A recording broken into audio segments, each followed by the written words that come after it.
삶 속에서 치열하게 싸워야 하는 일이라는 제목을 가지고 하나님 말씀 나누겠습니다. 한번 생각해 보셨으면 좋겠는데, 우리의 삶 속에서 가장 큰 위협은 무엇일까요? 삶 속에서 만나게 되는 가장 큰 위협, 전쟁일까요? 아니면 기근일까요? 질병일까요? 환경의 문제일까요? 우리 인생의 가장 큰 위협, 성경은 그러한 것들이 아니라 우리 안에 있는 교만이라고 말합니다. 우리 인생의 가장 큰 위협은 내 안에 있는 교만이에요. 교만은 어떻게 한자로 사용합니까? 무례할 교자에 게으를 만자를 씁니다. 예의 없이 잘난 척하고 게으르다라는 말이죠. 오베다 선지자는 구약 성경에서 오베다서를 기록하면서 아주 짧은 이야기를 기록해냅니다. 한 장밖에 되지 않아요. 오베다서는 구약 성경 가운데 가장 짧은 책이지만 아주 또렷하고 아주 강한 어조로 에돔이라는 나라의 교만에 대한 죄의 심판을 경고하고 있어요. 에돔이라는 나라는 어떤 나라입니까? 지도를 한번 볼까요? 지도에 보면 밑에 남유다 왕국이 있고 위에 북이스라엘이 있습니다. 그리고 그 밑에, 가장 밑에 에돔이라는 나라가 이렇게 크게 자리를 하고 있어요. 에돔은 야곱에게 장자의 권리를 그 붉은 죽 한 그릇에 팔아버린 에서의 후손이에요. 그러니까 에서의 후손과 거기에 사는 원주민 호리 족속과 섞여서 만들어진 나라가 에돔이에요. 에서의 후손들은 그 붉은 그 죽에 대한 이야기를 참으로 잃어버릴 만한데 나라 이름까지 북다라는 의미의 에돔이라고 이렇게 나라 이름을 잡습니다.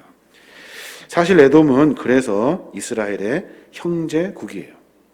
그 에돔이 하나님의 심판을 받는데 그 심판을 받는 이유가 뭐냐면 교만 때문이다 라고 말해요.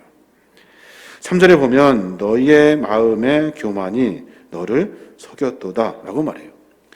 교만이 나를 속였다는 거예요. 내 안에 거만하고 예의 없이 잘난 척하는 이 게으른 마음이 내가 정상보다 더 정상인 줄 착각하게 만들었다는 거예요.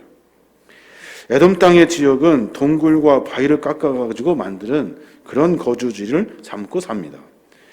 그들은 이런 천의 요소 덕택에 아무도 자기를 침략할 수 없을 것이라 생각하고 누구든지 우리가 이길 수 있다라고 이렇게 말했다는 거예요. 바위 틈에 거주하며 높은 곳에 사는 자여, 내가 마음에 이르기를 누가 너희 나를 땅에서 끌어내리겠느냐라고 말해요.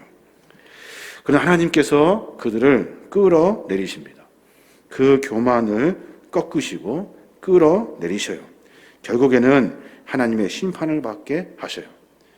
심판 받는데 심판을 어떻게 받냐 하냐면 5절에 보면 그렇게 기록해요. 밤에 도둑이 들어도 그들은 자기들이 원하는 것만 가져가며 사람들이 포도를 따도 모조리 따지 않고 얼마쯤은 남겨둔다. 그러나 내 원수들은 너를 완전히 휩쓸어 버릴 것이다 라고 말해요. 도둑이 들어와도 다 가져가는 것이 아니잖아요. 누군가 포도원에 와서 포도를 따도 얼마큼은 남겨둔다고요. 그런데 이 에돔이라는 나라의 교만을 보시고 하나님이 그들을 치시는데 하나도 남겨두지 아니하시고 다 휩쓸어 가신다는 거예요. 에돔의 그 교만 때문에 동맹들로부터 배신도 당해요. 자랑하던 지혜와 지식이 무색할 만큼 모든 것이 다 빼앗기고 단절됩니다.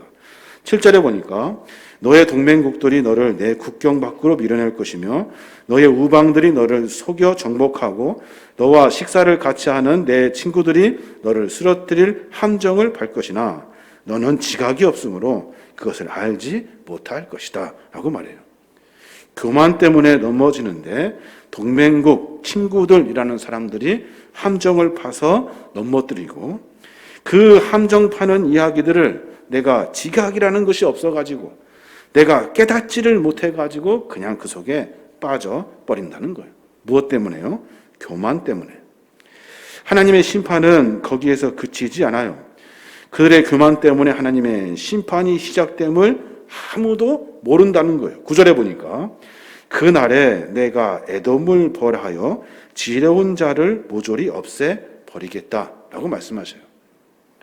그러니까 오베드에서는 이스라엘의 대적 에돔에게 임할 철저하고도 확실한 멸망을 말하고 있는 거예요. 그럼에도 불구하고 그 안에 지혜자들이 없어서 이게 지금 멸망하고 있는지를 모른다는 거예요. 지금 이게 끝인지를 깨닫지를 못한다는 거예요. 왜요? 그 안에 지혜자들이 없어요. 그 안에는 오로지 교만만 있어요. 모든 것이 정상인 것 같고, 우리가 사람들 앞에 제일 잘하는 것 같고, 우리가 제일 높은 것처럼 말하고 설명한다는 거예요. 그러니까 깨닫지를 못해요. 교만, 무례할 교자에 게으를 만자를 써요.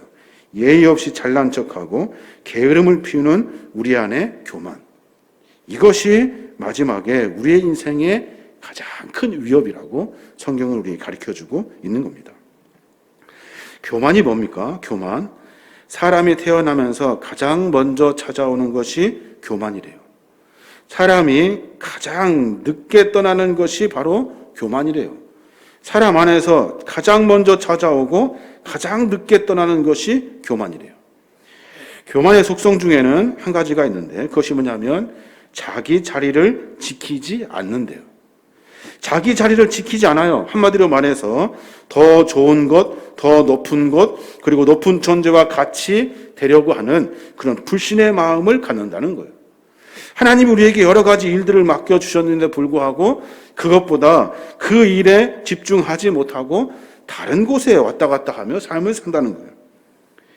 교만의 시작점은 어디입니까? 교만의 시작점은 자기가 하나님처럼 되려고 하는 그 사단으로부터 시작돼요.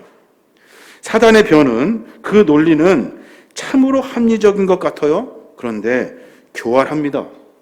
모두가 다 공감하는 이치를 들고 말하지만 사실은 본질에서 벗어나는 일이에요. 이것이 바로 교만의 모습이에요. 교만은 겉으로 드러나지 않도록 포장만 잘하면 사람들이 알아차리기가 쉽지가 않습니다. 오히려 교만한 사람이 훨씬 더 겸손한 사람으로 보일 수 있어요. 내가 지금 어떤 상태인지를 모르는 거예요. 다른 사람들이 보기에도 그 사람의 상태가 어떤지를 모르는 거예요. 이게 교만이라는 거예요.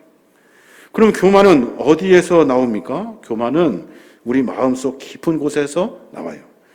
예수님께서는 마가복음 7장 21절부터 그렇게 말씀하셔요.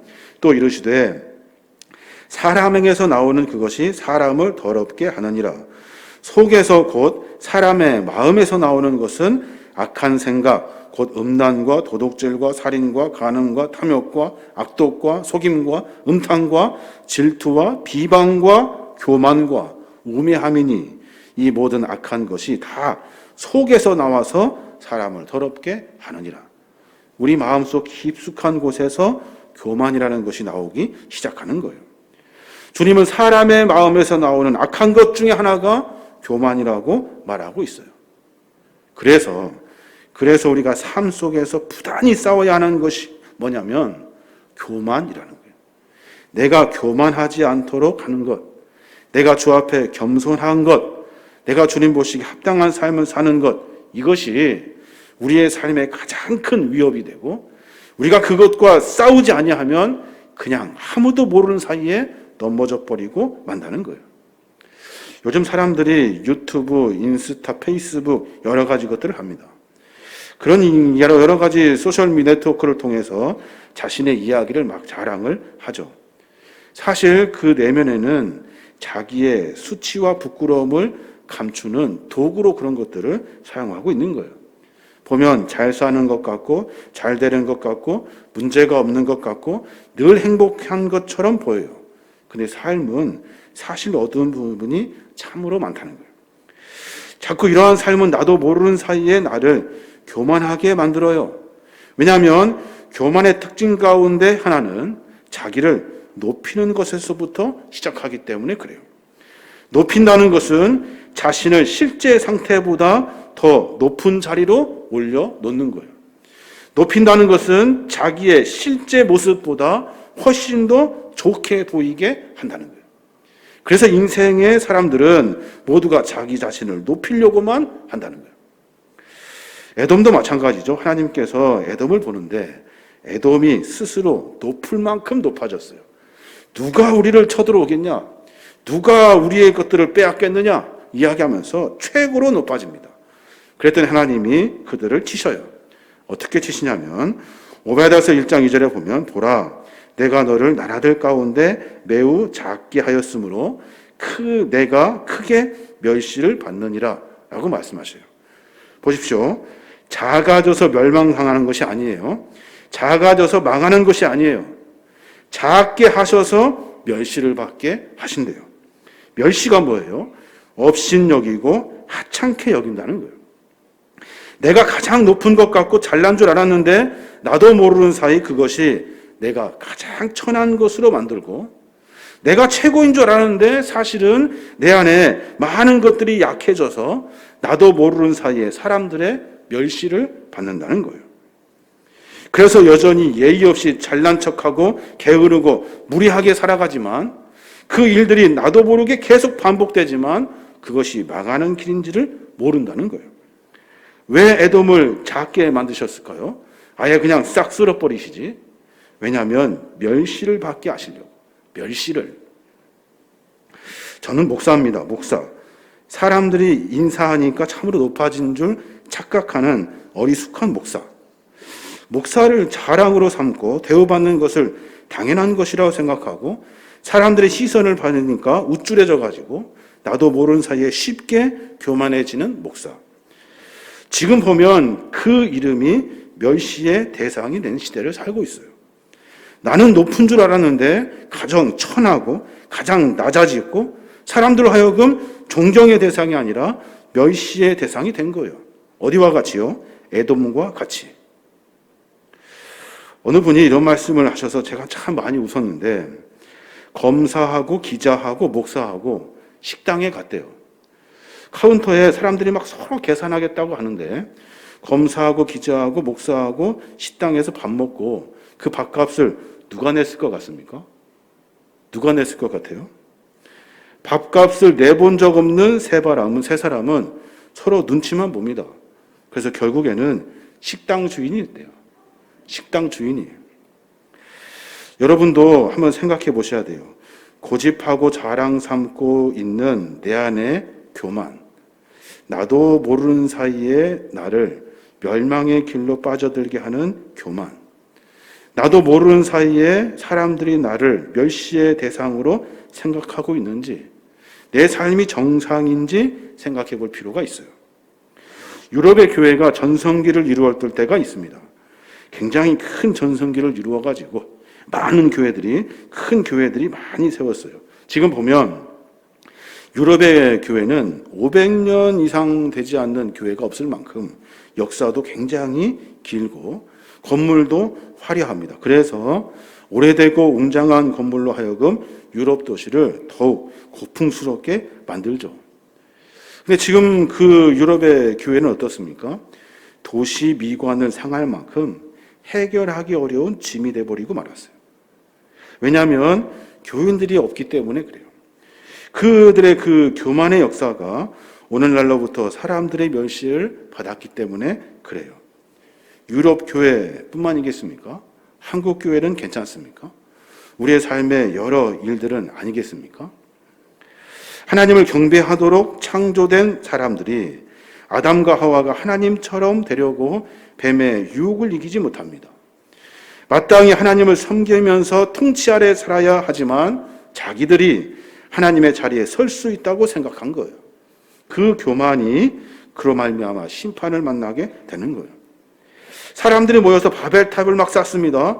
바벨탑을 건설하고 탑 꼭대기가 하늘에 닿게 해서 자기들의 이름을 온 지면에 알리자라고 말하면서 가장 번성할 때, 그러니까 큰 탑을 쌓을 만큼 번성할 전성기를 누릴 때 탑을 쌓아요. 그 교만이 하나님으로부터 심판을 받게 되는 거예요. 우리의 신앙의 모습도 점검해 봐야 돼요. 여러분 정상인 것 같습니까? 잘하고 계신 것 같아요. 그래서 나는 하나님 앞에 떳떳합니까? 내 상태가 어떤지를 들여다볼 수 있어야 하는 거예요. 에돔이 가진 교만의 모습이 어떠한지 성경은 소개합니다. 하나는 우리 마음에 교만이 나를 속였다 그래요. 너희 안에 있는 교만이 너를 지금 속이고 있어. 너 몰랐지? 라고 말하고, 우리 마음 깊은 곳에 자리하는 이 교만들은 우리 마음을 움직여요. 마음을 움직여서 자랑하는 마음이 내 안에서 일어나게 됩니다. 그러면서 동시에 무슨 마음이 생기냐면 상대방을 무시하는 마음이 일어나기 시작해요. 이런 삶이 반복되면 욕심이 우리 마음을 이끌게 되고, 그 욕심은 어느 순간 하나님을 무시하고 오름의 길에서 벗어나게 되는 거예요. 이런 마음은 결국 우리 자신을 속이는 일에 반복하게 돼요. 나는 정상인 것 같고 잘하고 있는 것 같아요. 나는 가장 높은 곳에 있는 것 같고 내 마음대로 해도 된다고 착각하게 만들어요. 그래서 정말 해야 할 일이 무엇인지 깨닫지 못하고 무엇을 봐야 하는지를 혼란스럽게 만들어버려요. 그래서 교만은 사람들로 하여금 자기가 해야 될 본분을 잃어버리게 되고, 교만은 자기를 무너뜨려서 하나님과의 관계를 멀어지게 만들어요. 그 교만의 마음은 내 삶에 영향력이 되어서 내 자신 안에서 하나님을 나로 바꿔버리는 그런 흉악한 일을 저지르게 되는 거예요. 마침내 우리는 하나님을 잃어버리게 되고 하나님을 향한 마음이 식어버리게 되고 내 뜻이 하나님의 뜻인 양 하나님이 위에 군림하게 되는 거예요. 하나님은 이런 에돔의 마음을 책망하고 계시는 거예요. 사랑하는 여러분, 우리의 모습을 한번 점검해 볼 필요가 있어요. 우리가 말하고 생각하고 고민하고 행동하는 일이 내 안에 있는 교만으로 말미암아 만들어지는 일인지, 아니면 정말로 하나님이 내 삶 속에서 일하시고 개입하시고 역사하시려고 말씀하시는 일인지 생각해 볼 필요가 있어요. 내가 삶 속에서 내 자리를 잘 지키고 있는지, 내가 삶 속에서 내 사명을 잘 감당하고 있는지, 내가 신앙인인지 성도인지 직분자인지 사명자인지 내가 스스로 점검해내지 아니하면 하나님은 회복시켜 주시지 않는다는 거예요. 에돔의 상태가 심각한 교만의 상태에 빠졌던 거예요. 에돔의 상태가 심각하여서 더 이상은 일어날 수 없고 회복할 수 없는 상황을 하나님은 지금 말씀하고 계시는 거예요. 교만을 이겨낼 수 있는 방법이 뭘까요? 교만을 이겨낼 수 있는 방법 간단합니다. 우리 마음을 다시 정돈하면 돼요. 내가 누구인지, 내가 성도인지 직분자인지 사명자인지 하나님의 사람인지 내가 누군지 처음부터 다시 고백하는 거예요. 성도면 그렇게 살면 안 되고 직분자면 그렇게 일하면 안 되고 나에게 맡겨주신 사명이 있으면 사명 가지고 삶을 살아야 되는데 내 안에 교만으로 말미암아 그런 삶이 싹 무너져 버리고 말아요. 유일하게 하나님이 그런 마음을 가진 사람들을 회복시키는 방법이 있는데 이사야서 57장 15절에 보면 그렇게 말해요. 내가 높고 거룩한 곳에 있으며 또한 통회하고 마음이 겸손한 자와 함께 있나니 이는 겸손한 자의 영을 소생시키며 통회하는 자의 마음을 소생시키려 함이니라 라고 말해요.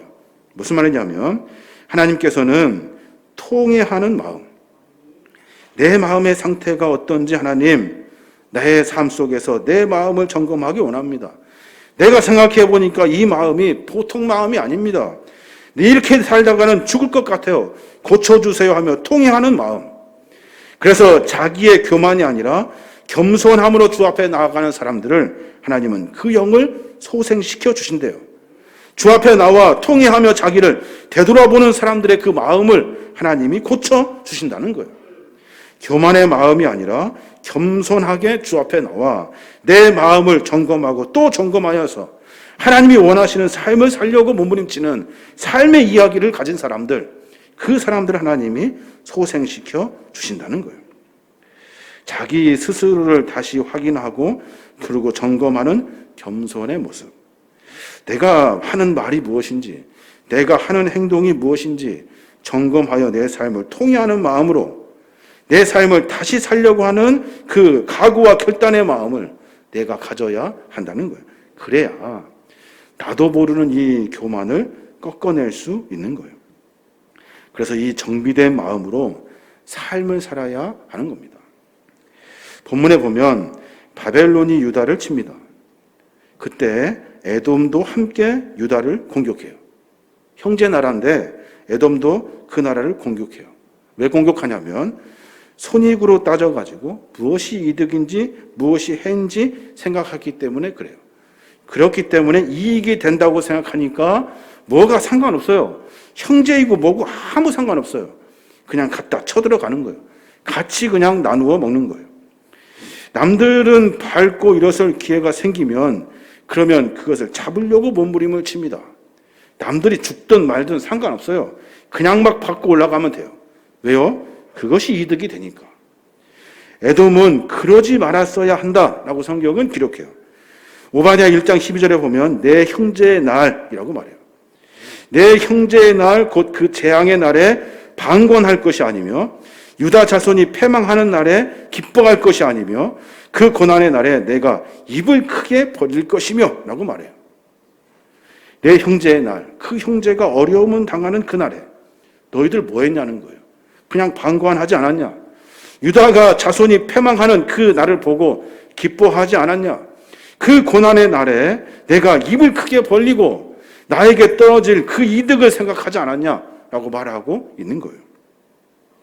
지난 노회 때 또 하나의 교회가 폐교되고 그리고 합병되는 일이 있었습니다. 어려우니까 옆 교회로 합치겠다는 거예요.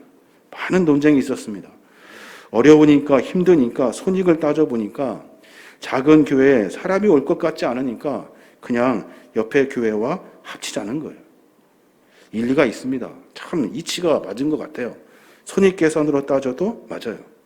근데 과연 그것이 하나님의 마음이겠냐는 거예요. 교회를 지키려고 하시는 마음이 먼저여야 하는데 쉽게 생각하는 것이 먼저예요. 그래서 그 교만의 마음이 마치 그것이 하나님의 뜻인 양 이야기하고 말하는 그 이야기들을 듣고 있자니 속에서 막 불이 나요. 내 형제의 날, 곧 그 재앙의 날에 방관할 것이 아니며 누가 방관했어요? 도와줘야 돼요. 어려운 교회는 도와줘야 돼요. 그 일을 했어야 돼요. 방관했어요. 유다 자손이 패망할 날을 기뻐했어요. 문 닫아라, 합쳐지자.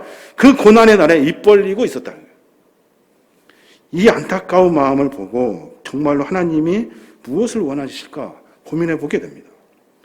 패망하는 그 날에 기뻐했대요. 교회가 문 닫아 그 재산 넘어오니까 입 벌리고 좋아할 일이 아니라는 거예요. 13절에 보면 내 백성이 환난을 당하는 날에 내가 그 성문에 들어가지 않을 것이며 환난은 당하는 날에 내가 그 고난을 방관하지 않을 것이며 환난은 당하는 날에 내가 그 재물에 손을 대지 않을 것이며 라고 말해요. 너희들 이랬어야 돼 라고 말씀하고 계시는 거예요. 환난은 당하는 날에 방구석에 가만히 앉아 있어서 그냥 성 밖에 나가지 않는 것이 아니라 나갔어야 돼. 환난의 날에 고난을 방관하지 않고 가서 도와줬어야 돼. 환난의 날에 내가 그 재물에 손을 대는 것이 아니라 내 재물을 갖다 주어서 그 일이 다시 세워지도록 했어야 한다는 거예요. 그 마음을 다 잃어버리고 손익을 따져서 계산을 따져서 그냥 일을 진행하는 안타까운 모습들이 있어요. 하나님께서는 에돔의 이러한 행동들을 지적하시면서 변화되어야 한다고 말씀하고 계셔요. 사랑하는 여러분, 우리는 경쟁사회 속에 살아요. 세상은 남을 짓밟아야 내가 살 수 있다고 말합니다. 이게 세상의 가치예요. 그런데 우리는 분명히 믿음의 삶의 가치로 살아야 돼요. 성경적 가치로 살아야 돼요. 내가 좀 손해보는 것 같아도 내 것을 내어줄 수 있어야 되고, 어려운 이들이 있고 어려운 교회가 있으면 살아나도록 힘을 더해주는 것이 우리의 사명이에요. 예수님처럼 다른 사람들을 섬길 수 있어야 되고, 세상을 바르게 하는 일에 관심을 가져야 되고, 그럴 때 우리는 삶 속에서 하나님의 나라가 회복되게 되는 거예요. 그것을 믿음의 삶이라고 하는 거예요. 내 멋대로 살고 그것이 하나님의 뜻인 양 말하는 것이 믿음이 아니라 하나님이 원하시는 뜻에 내 삶을 고쳐내는 것이 믿음의 삶이라는 거예요. 당장 눈앞에 코앞에 있는 것 가지고 욕심내며 삶을 사는 것이 믿음이 아니라 멀리 하나님의 나라를 완성하고자 하는 믿음과 소망을 가지고 멀리 볼 수 있어야 하는 거예요.